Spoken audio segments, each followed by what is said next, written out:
تشبیہ، اور دنیا کی تمنا کرنے والوں نبی کا دامن تھام لو، نبی مل گیا تو سب کچھ مل جائے گا۔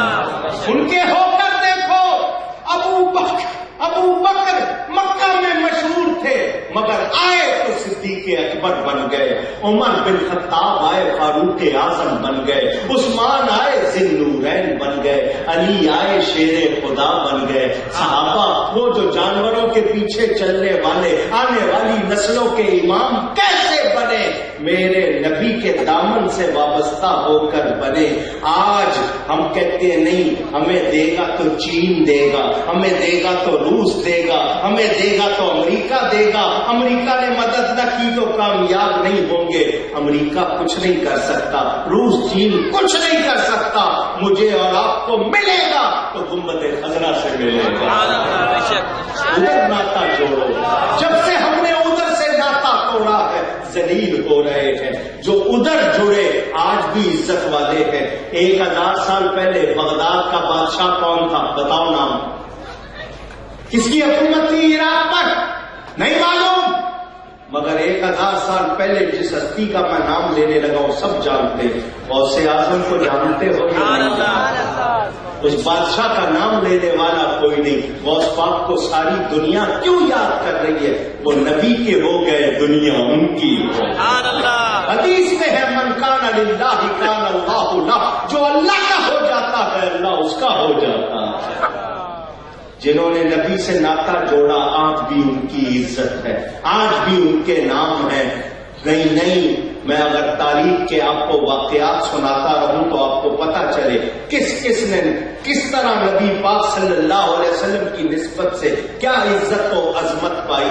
ہم نبی کی عظمت کا کیا بیان کریں؟ ارے ان کا تو نام لینا ہمارے لیے عظمت والا بن جاتا ہے۔ سوچیں، غور کریں، آج مسائل کیوں ہے؟ میں نے شروع میں کہا تھا آپ کو وتر کے معنی معلوم نہیں، آپ کو تراویح کے معنی معلوم نہیں، آپ کو قنوت کے معنی معلوم نہیں، میں نے بتایا بھی نہیں ہے ابھی تک، آپ نے سیکھے بھی نہیں ہیں، سیکھ کے بھول جاتے ہیں۔ وتر تاق کو کہتے ہیں، 1 3 5 7 9، اس کو کیا کہتے ہیں؟ تاق عدد۔ تاق کو عربی میں وتر کہتے ہیں۔ کیا کہتے ہیں؟ وتر۔ چونکہ 3 رکعتیں پڑھی جاتی ہیں تو 3 کا عدد کیا ہے؟ وتر۔ 3 کیا ہوئے؟ وتر۔ اللہ وتر ہے اور اس کو وتر ہی پسند ہے۔ تراویح تربیحہ کی جمع، 4 رکعت کے بعد اتنی دیر بیٹھنا راحت کے لیے، جتنا ٹائم 4 رکعت میں لگا اس کو ترویحہ کہتے ہیں۔ اس کا تسمیہ ہوگا ترویحتین، عربی میں جمع 3 پر ہوتی ہے تو بنا تراویح، راحت پانے والی نماز۔ اور ہم بازاروں میں پھرتے رہتے ہیں۔ قنوت آخری نماز رات کی، اس میں دعائے قنوت پڑھتے ہیں۔ قنوت کے معنی فرما برداری۔ کیا معنی ہے؟ سونے سے پہلے فرما برداری کا اعلان کر کے سو، کیا پتا صبح اٹھنا ہے یا نہیں اٹھنا۔ ہم نے یہ باتیں سیکھی۔ سنو، ہڈیوں میں آپ کے انسان کے پورے جسم میں کتنے جوڑ ہیں؟ 206 ہڈیاں ڈاکٹر بتاتے ہیں۔ جوڑ کتنے ہیں؟ 360۔ کتنے؟ اونچی یاد کر لو، کتنے؟ حدیث میں آتا ہے ہر جوڑ کا روزانہ صدقہ ادا کرو۔ اگر ایک جوڑ کم ہو جائے تکلیف ہوتی ہے یا نہیں؟ ڈاکٹر بنا سکتے ہیں ویسا جوڑ؟ نہیں۔ ہر جوڑ کا کیا ادا کرو؟ آواز مجھے سب کی چاہیے، کھڑے بیٹھے سارے بھائی بولے صدقہ۔ اگر بالفرض 1 روپیہ رکھ دیا جاتا تو 360 روپے روز دینے پڑتے، کیا گزرتی؟ چلو 1 روپیہ نہیں، 1 پیسہ رکھ دیا جاتا تو 3 روپے 60 پیسے روز کے دینے پڑتے، دیتے آپ؟ لیکن آپ ان تمام جوڑوں سے فائدہ بھی اٹھا رہے، پوری اس کی اپنی جناب کمائی کھا رہے، صدقہ نہیں دے رہے۔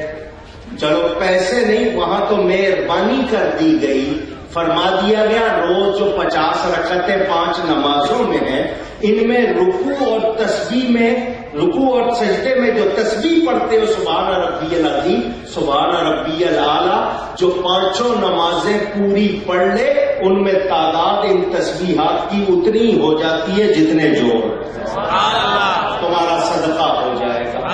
مگر ہمیں پسند ہے بھتہ دے دیں گے، ٹیکس دے دیں گے، ادھر ادھر کر لیں گے، اللہ کی راہ میں ہم نعمتیں ملی ہیں اس کا شکر کرنے کو تیار۔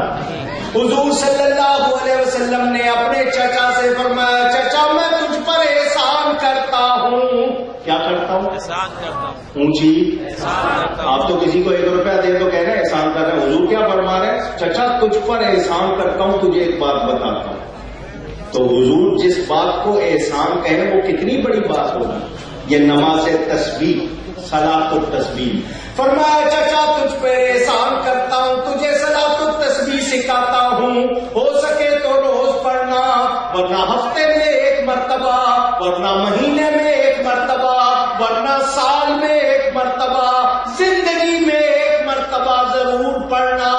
پورے سمندر کی جھاگ کے برابر گناہ ہو اس نماز کے پڑھنے سے معاف ہو جاتے ہیں۔ حضور نے سکھائی، آپ سال میں کبھی پڑھ لی، کسی نے پڑھ لی نہیں پڑھی،